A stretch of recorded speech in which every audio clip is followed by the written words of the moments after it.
Pag-usapan na natin ang tatlong neurotic trends. Moving toward people, ito yung lumalapit. Moving against people, lumalaban. And moving away from people, ito yung mga lumalayo. So, moving toward people or compliance, ito yung pattern ng taong nagsasabing, kung magiging mabait ako, mamahalin nila ako. So, magiging compliant ka, susunod ka, para mas mapalapit ka sa ibang mga tao.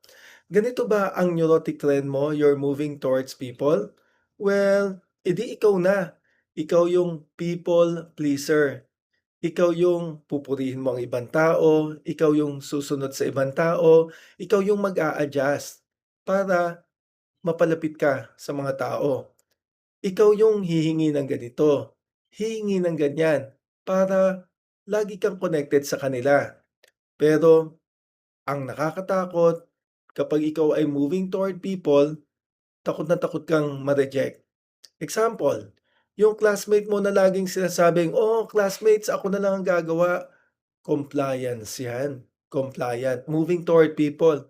"Oh, classmate, okey lang kahit dagdagan niyo pa yung gagawin ko." Naku, you're moving toward people. Kahit pagod ka na, ako ka pa ng ako.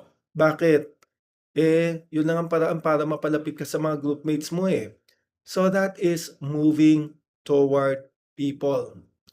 Ano naman yung moving against people? Ito yung pattern ng mga tao na nagsasabing, "Alam mo, kung ako mas malakas, hindi nila ako masasaktan." Kaya yan ang pinakikita mo. Kumbaga handa kang lumaban. Competitive ang mga taong 'to. Moving against, laban-laban, 'no? So, competitive yan. Tapos gusto niya ng control and gusto niya ng domination. So, example, ikaw yung classmate na, "Sandali, sandali ha, hindi puwedeng mali ako. Sandali, sandali, ako dapat ang leader. Dapat ako ang may final say." Kumbaga, ikaw yung bida, moving against people, aggression. And hindi dahil sa confident ka, pero dahil anxious ka. Kaya mo ginagawa yon, 'no? Kaya mo ginagawa na maging competitive 'pag hindi ka nakikipaglaban, sabi mo, "Ba't gano'n, parang nanginginig, nangangatog, hindi ako mapakali kapag hindi ako lumalaban." Samantalang yung isa, nanginginig ako kapag malayo ako sa mga tao, kailangan lumapit ako sa kanila. So, yung una, moving toward people, compliant. Yung ikalawa, moving against people, aggression. Ano naman yung ikatlo? Yung moving away from people. Ito yung detachment. So, kung lalayo ako, hindi ako masasaktan.